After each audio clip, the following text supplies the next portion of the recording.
Hello, Night Nation. I'm Trylko from the Sons of UCF, joined by Eric Lopez of the Black and Gold Banneret. Welcome to Around the Kingdom. Elo, hello.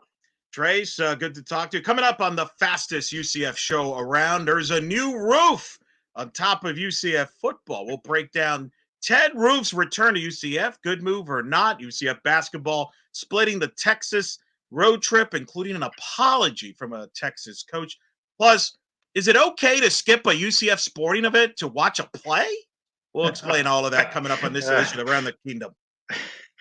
I feel like that may be aimed at me. Before we get going, let's welcome in Adam Eaton from the Sons of UCF. Keeps us on our toes by keeping an eye on the clock. Adam, hello to you. Hey guys, it's Adam. Hey, I usually try to come up with something witty, but Elo just took the show there with that. I can't follow that with any wittiness, so I'm just gonna go tuck my tail and hide in the green room while we wait for the show to start. We will check back with you in a few. Elo, you mentioned it off the top. Raise the roof. Reaction to you as you've had opportunity now over the last couple of days to the news that new defensive coordinator Ted Roof is a part of the Knights coaching staff. Addison Williams still with the Knights, now an associate head coach, co-defensive coordinator. What do you make of all of this? It's so fascinating because we talked during the season. There was people that made the suggestion, hey, we need more experienced coach on the defensive side of the ball, maybe to help out Addison Williams. I don't know if you were in that camp or not, Trace, during the season. Well, here's Gus's answer to that, bringing Ted Roof, who he coached with at Auburn. They're on the same staff when they won the national title when Gene Chizik was the head coach and Gus was the offensive coordinator and Ted Roof was a defensive coordinator. One other, I understand that. I like the concept. Ted Roof just came from Oklahoma, from what I've been told, had a year with $1.2 million left on his deal in Oklahoma when they parted ways. So I wonder if UCF's getting him on a discount because maybe Oklahoma owes him some money. I don't know that, but I do know it's discount. So when you consider all those things, Trace, I understand the concept. Whether Ted's the right guy or not remains to be seen. Well, Gus Malzahn has comfortability with him because of the familiarity of having worked with him before. So there's that comfort factor. Certainly a seasoned veteran. Look at his resume. He's been a lot of places. Now, he doesn't stay very long and was let go at Oklahoma. Oklahoma struggled against the run, did well in other areas, turnovers and the passing game. But he does bring some gravitas there, right? He does help Addison Williams. Maybe Addison Williams was in that job a little too soon, maybe a year earlier. You heard from Jason Johnson on the Sons of UCF podcast talking about how they changed up the run fits every week. And you wonder if that's just some inexperience. This is also showing me that the Knights think they have some potential to make some noise in the Big 12 in 2024. And Gus is looking to stabilize what he considered a little bit of a shaky area.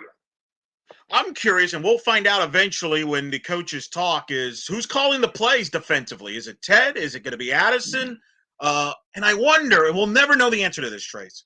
If it was up to me, I like Gus's idea. I just would have made a different phone call. I would have called Gene Chizik, who I think would have been of interest. Now, in fairness, we don't know if that call was made. We don't know if Gene's ego would have wanted to come here as a defense coordinator because we know in the past he's been open about it. He wanted the UCF head coaching job, didn't get it. So maybe he would never have come. Maybe that's not realistic. But that's the only question. How much does Ted Roof have? I will say this. I'm confident this stint will last longer than his last stint at UCF. I'm confident that we'll be more successful from that. Was that 33 days is what you're saying there? Yeah.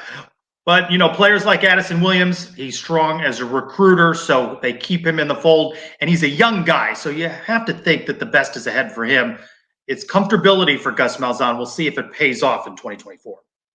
Well, no doubt, and he's got more responsibilities with his new title. Of course, you've got to add some defensive talent, and UCF has done that. And the latest they've added is Ethan Barr, linebacker out of Vanderbilt, is coming over to UCF. Trace, your thoughts here? It looks like a big boost for the defense. It seems to me that the change from a year ago in the portal is that the Knights are going with guys that have gotten a lot of snaps, that have played a lot of football, more experienced guys. And this guy certainly has, having been at Vanderbilt, two-time team captain, more than 200 career tackles, 4 years during his career. So an experienced guy, and that's what the Knights have been leaning on in the portal class, which, as we talked about in the last show, On3 has UCF ranked top 10 in portal class. Again, That's on paper. We'll see how it translates. Is it the biggest boost to the defense? It is certainly addressing an area of need that we saw this past season. Kind of a more conservative approach. Know what you have versus the unknown, right? Maybe a year or two you go for the potential side of a guy that didn't play but has upside, but turns out you know that upside was not warranted, right? You know what you're getting in Ethan Barr. I think that's a good thing for this defense that needs that. And the more sound players you have, because I think the defensive line has got to be the strength of this defense moving forward with the youngsters that you have internally. But you have an experienced guy like Ethan Barr, he could be your Jason Johnson, if you will. And so I think that's a good move. He's what's interesting about him, we could thank Nick Saban for getting him.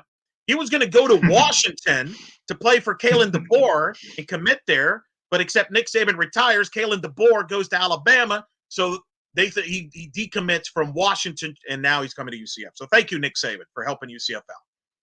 Well, the way you mentioned that, Gus Malzahn talked about a couple of weeks ago when the presser to showcase KJ Jefferson that he would come back before the media, but expected more activity in the transfer portal because of coaching changes. We see it play out here.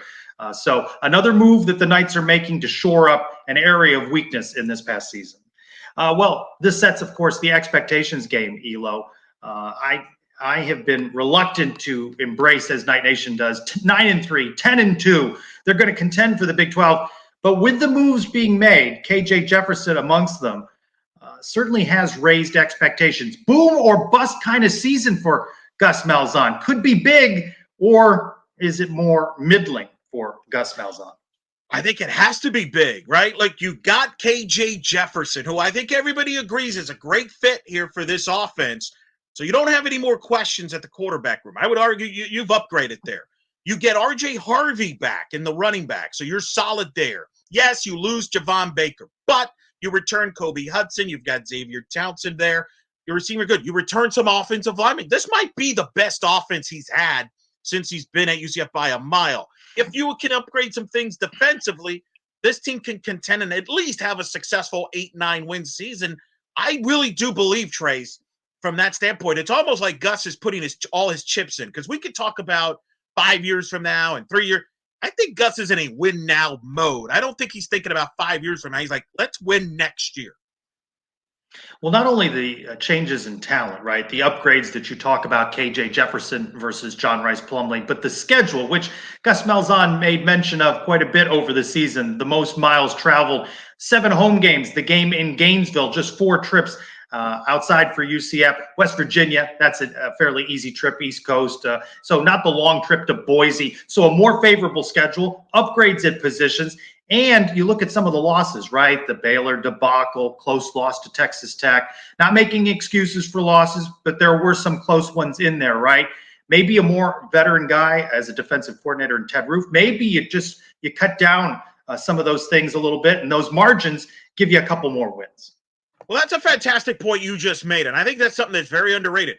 This year, you have only 4 conference road trips. The following year, you're going to have 5 conference road trips. So you're going to travel more every other year. That's a valid point you make. Take advantage of this. This might be the most best schedule you have from a travel standpoint in this decade.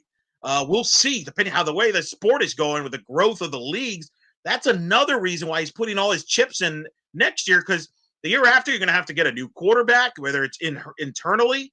You're going to probably have a new starting running back. You're going to have to replace a lot of pieces on that offense. It might be a rebuild. And I know you can rebuild on the fly with the portal, but it should be a tougher schedule in 2 years from a traveling standpoint. We'll find out more next week. We've learned from media outlets that the Big 12 will announce their schedule next week. So we'll have a better idea for this schedule, Trace, but take advantage of it. Got to go all in. It is boom or bust, I think, for UCF next year. I'm going to go back to something I've talked about in a previous show. Gus Malzahn averages 4 losses a season. So to me, the floor here, 8-4, can he beat that, Elo? Well, you can get to the conference title game with 4 losses. UCF showed that a couple years ago in the American. And one of the reasons they hope to get to the conference championship game is because of KJ Jefferson, Trace, who was showcased on the billboards. I don't know, what? Trace, what do you feel about your quarterback getting the billboard? I don't know if this was part of the deal for him to come or not. I don't recall, but do you have an issue? You like this? Do you not like it? What do you think of KJ Jefferson being highlighted on the billboard, pushing the envelope, if you will, is the hype machine for KJ Jefferson. As all old forms of technology and media go away, the death of newspapers, the rotary phone, it's good to know the billboard remains a constant. We still have the billboard, Elo. I wonder what the other transfers or the other recruits think of KJ getting all of the spotlight. He certainly comes in highly touted. A lot of pressure on his shoulders. We just talked about the expectations game. That's on Gus Malzahn, but it's also on KJ Jefferson to come in and be that upgrade over John Rice Plumlee. I still think, depending on how he plays, obviously, that it wouldn't hurt UCF to put a little push around a Heisman campaign. Maybe he doesn't get invited, but certainly the publicity that generated. You know how UCF is, that brash upstart. I wouldn't mind a Heisman campaign around him, and so I'm fine with the billboards. Well, clearly the billboards suggest that they look at him as the face of the team, and the face of the program. Maybe if he gets off to a good start, you'll get your wish of the Heisman hype there, but my thing is, so are we going to do billboards for the other sports too? Can we just, last I checked, we are in basketball season, Trace. I could be mistaken. I'll check the calendar again. That's my only thing is, the timing was interesting to do that. And you mentioned it. If I'm, is RJ Harvey getting a billboard? I don't know. Where's the money coming from on all this? Are we good? But hey, at the same time, I can't complain because one of the things we've talked about, Trace, is UCF getting, quote, outside the bubble, right? And pushing the product, pushing the program and promoting it across the region. That's a way to do it. And you just said something interesting. Maybe we save this as a topic for next week. Face of the program. Is it KJ Jefferson or is it RJ Harvey? The face of this program. Let's bring him back off the sidelines. He is Adam Eaton. Time for some silliness, Adam. I'm not sure I'm the face, but I will take that compliment, Trace. All right, let's start with you this week, Eric. You're going to be first. We're going to start with some football. There was an email sent out this week to some season ticket holders about a survey, potentially with some upgrades coming to UCF Stadium. I assume this is on the heels of the tourist development funding. And there were some options available to you, including more premium seats, more concessions, better overall aesthetics. So, Eric, start with you. If you could do one thing to upgrade UCF's football stadium, what would you want to do? I'm going to start calling you Mr. Insider. You get all this inside information. You're the man, man. I tell you. I'm going to say concessions because I have a lot of friends that go to the games in the stands, and that was a constant complaint about long lines, food running out, which well documented. UCF Mike and his complaints on the podcast about certain foods they have and don't have. I don't want to get into all that. But hot dogs. That's hot dogs. That's right. Upgrade the concessions. Give me more concessions. Trace. Does the addition of the lazy river count? Am I allowed to include that, or the existing stadium infrastructure? You've already opined on the lazy river. We know you were all in on that, so well documented. Let's talk actual stadium. Do you want a launch club, Trace? They're talking about a launch club or a year-round club. You join, you have events, good seating. What do you think the bounce house needs from an upgrade standpoint? Certainly better Wi-Fi. Upgrade in that area. I'd put that ahead of concessions. Also, I think the change in stadiums, you see it across the country, more areas for socializing, more standing areas. You see it in soccer stadiums with the walls and the standing areas. I think if they could add in more premium areas like that where people can gather, drink, and have a good time watching the Knights. I like hearing that. All right, let's get to the next question. Trace, I'll start with you. This is the Trace Trylko special, by the way. Eric just mentioned January 30th, we know the Big 12 schedule will be released, so we'll know who's playing who and where. If you could have anything you wanted, Trace, you get one wish out of this UCF schedule. Maybe it's a matchup of a certain area, a certain time, day of the week, location. What do you want out of UCF's 2024 schedule? Not to go to Ames, Iowa in the dead of winter. Avoid a cold weather matchup in Ames would be my preference. Get them earlier on in the schedule. That's a good one. You saw how the Miami Dolphins fared in Kansas City. Sorry to bring that up to you. Eric, is there something on the schedule you want to see? First of all, you could tell, of course, Trace is worried about the weather. He's traveling to Ames, Iowa. Of course, he's going to pick the weather as a concern, right? I'm going to say, let's get Colorado late in the season in prime time, because by then I think Dion and the Buffaloes will be a wreck. They'll be kind of and fall apart like they did this past year. So let's get them easy. Don't get them early when they're at the peak and they get off to a good start with Sanders, their quarterback and company. All right, let's pivot to basketball. Eric, I'll start with you. As we sit here today, the Big 12 conference standings, UCF is 2-3. Oklahoma State is 0-5. Here's your question, Eric. Who will finish the season with a better Big 12 conference record? 0-5 Oklahoma State or 2-3 UCF? I said on this program before the basketball season, my bold prediction, UCF would not finish last. I'm not wavering from that, and I'm depending on you, Adam, who picked UCF to win in Stillwater, to come through for me and help us out by getting the head-to-head win over Oak State and lock it up. It'll be maybe a little closer, but yeah, I'm sticking with UCF ahead of Oak State. Trace, are you Mr. Positive or Mr. Negative? Do the UCF squander this lead? No, I feel good. I think the defense is built to last. I think the offense is going to give us headaches, but I think they can finish ahead of not only Oklahoma State, but maybe a couple other teams along the way as well. Wow. All right. We'll take it. And last one, silly question time. Trace, I know you you look at the calendar pretty closely. For those of you who are around and have any sort of social media, you know it is Girl Scout cookie time. That's right. The Girl Scouts are out and about. They are selling you cookies. Trace, the best Girl Scout cookie is what? Thin Mints, fresh out of the freezer, a little crisp to it. Wow. You said that really quickly, as if do you have any already? Are you prepared? No, okay. I have not seen any Girl Scouts outside my grocery store yet. But I'll plunk down a few dollars or whatever they're going for now for some Thin Mints. It's a whole different show. Eric, the Girl Scout cookie of choice for you is what? I'm a traditionalist, man. Let's go chocolate chip. I'll give you another one just to be a little different. Even a little peanut butter version of a cookie wouldn't be a bad. I've had it from time to time from Girl Scouts. It's pretty unique. Well, anybody out there who's looking to offload some Girl Scout cookies, you know exactly what you're in the market for. Enjoy. What's your answer before you leave? I do like a good Did Thin he Mint, leave? by the He way. left. No, I like a good Thin Mint. I like a good Thin Mint. You're right there. Okay. Wow. All right. Thank you, Adam. Check back in a few.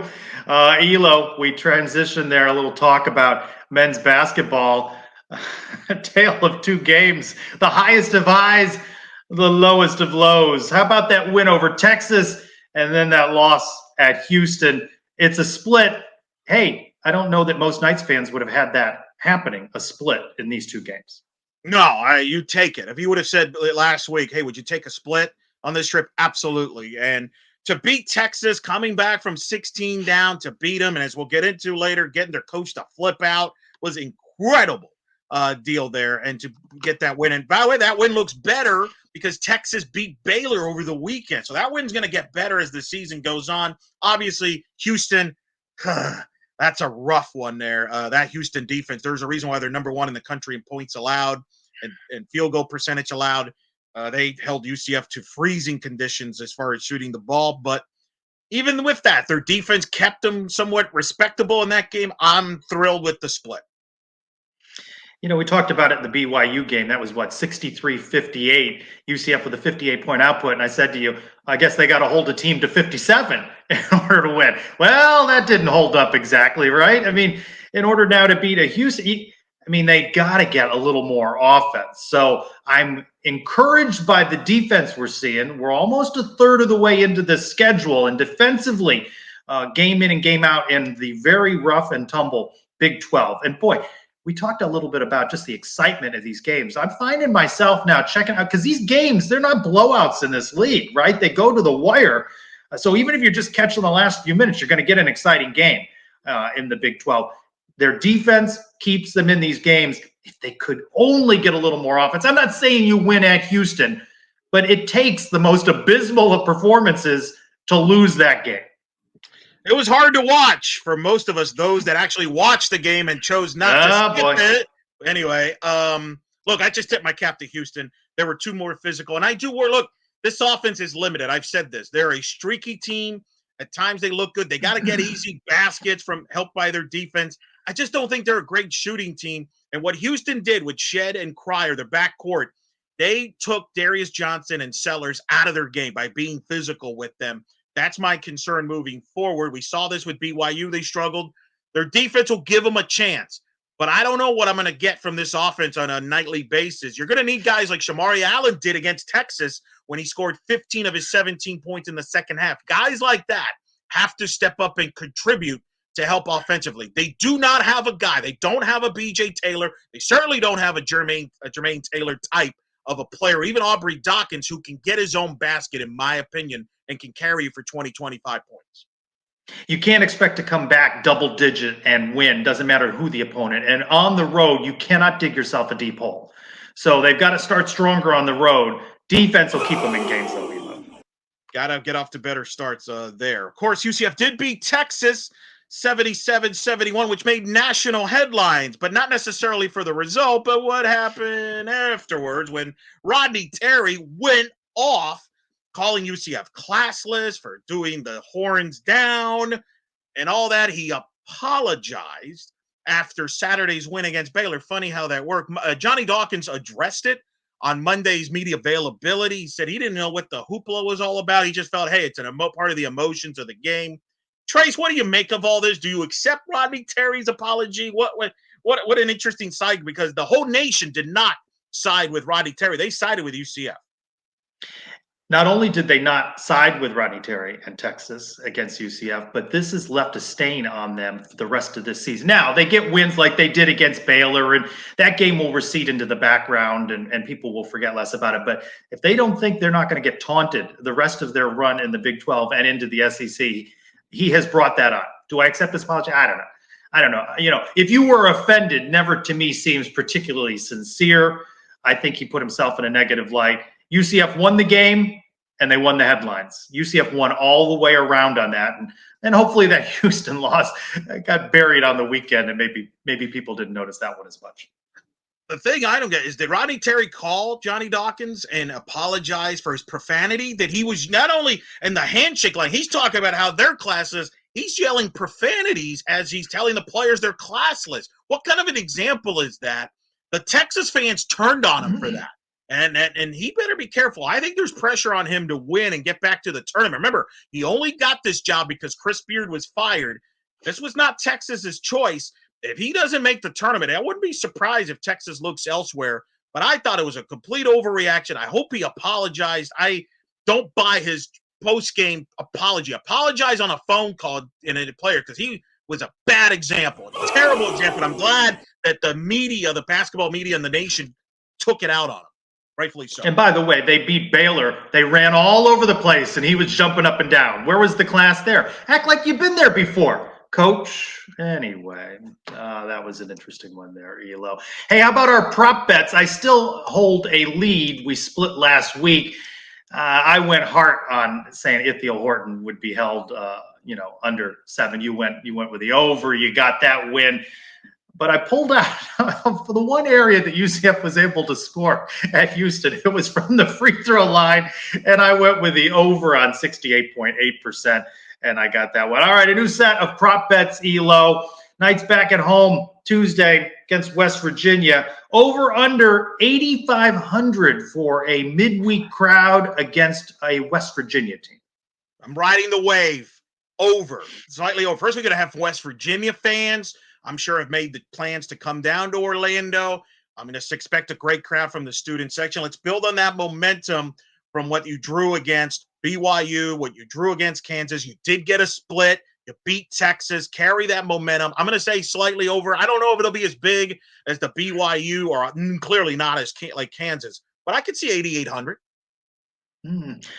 I think when they did not hard sell out after that Kansas win, I think that Texas game seems like it's in the rearview mirror bit. I don't think West Virginia has quite the traveling fan base that a Kansas or even BYU. I will take the under. Then on the weekend, Elo, how about this one? Knights turnovers over under 13.5 at Cincinnati. They had the over against Houston. I'm going to go slightly over on this. On the road, Cincinnati, Wes Miller plays good ball pressure. This is a key stat. One of the reasons why we do this, folks, for prop bets, it's not only for our own amusement, but we pick out a key stat that could determine where the direction of the game. And I think turnovers will be a key factor in the Cincinnati game. If it goes under that, I think UCF has a great chance to win on the road, but I'm going to say slightly over. I'm going to say they go 15 turn. So I say over.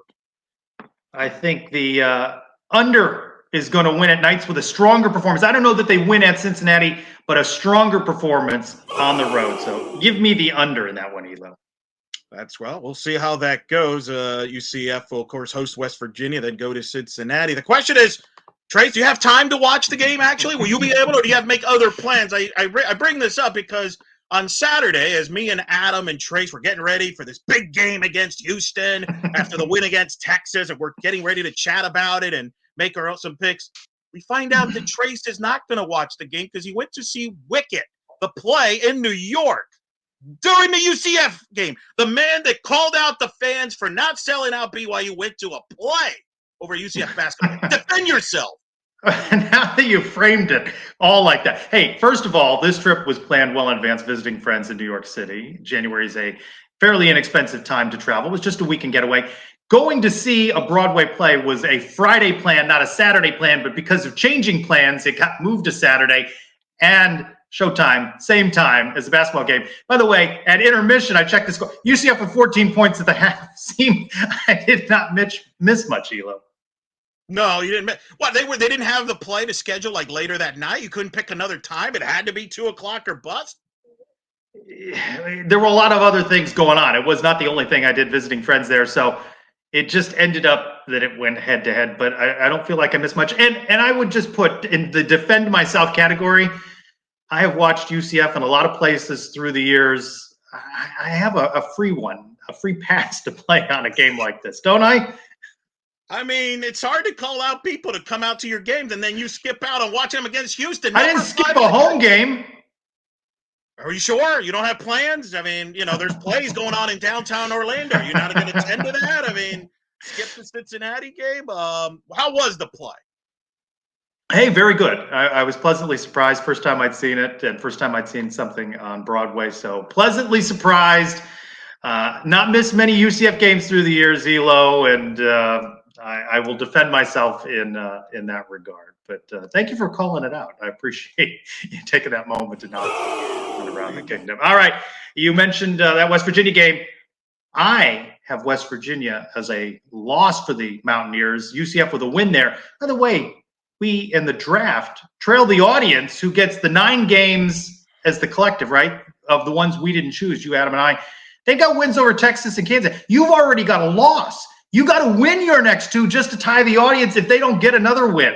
So this one's a big one for me because there'll be bragging rights against you and Adam. So I need this West Virginia. West Virginia coming off a big win as well. Maybe a little deflation for them on the road. Toss-up game. West Virginia beating Kansas at home. They've beaten Texas at home. So you're right. This is a big game for both sides. UCF want to keep that momentum, get to 500 in league play. It's a huge swing game, so we'll see what happens there. Hopefully everybody can go out and watch the game in attendance in person as well as on the streamings and don't make other plans like movies or anything like that. Hey, you know what else is coming up? Your favorite sport. That's right, baby. Are you ready for some softball, Trace? It's here. Softball's a couple weeks away from opening day, Trace. Are you fired up? I am fired up, Elo. What do you think, though?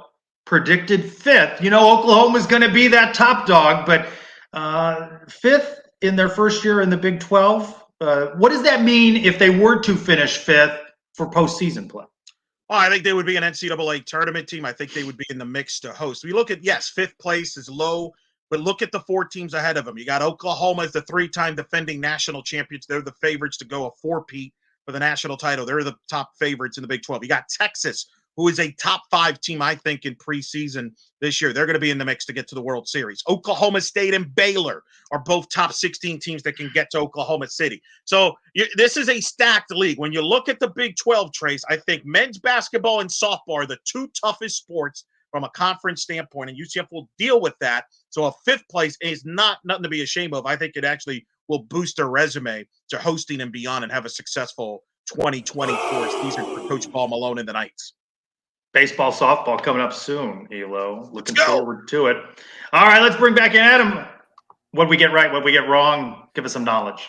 Here we go. Ted Roof has had 10 jobs since 2009. UCF will be his not just 10 jobs, 10 since 2009. Since 2009, 10 stops. His longest stop, Georgia Tech. 2013, 2017 as a D coordinator. You mentioned Ethan Barr, 219 career tackles. I like seeing that. You talked about Gus Malzahn. Don't forget, last season, his first ever losing season as a head coach. So we'll see how he responds to that.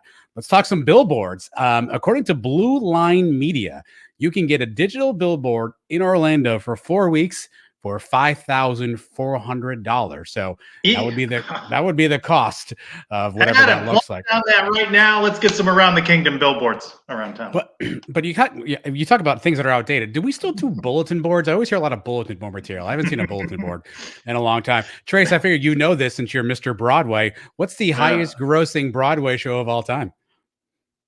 Cats? That's incorrect. The Lion King at $1.8 billion. Well, that's got cats in it.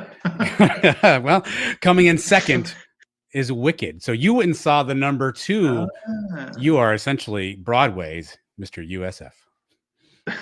Wow. I don't know. That just seems like quite the insult. All right, one more thing, Elo. Fear the frond. Did you know palms need every frond for their best nutritional uptake? Spring is the best season for trimming fronds, and many live longer than 5 years.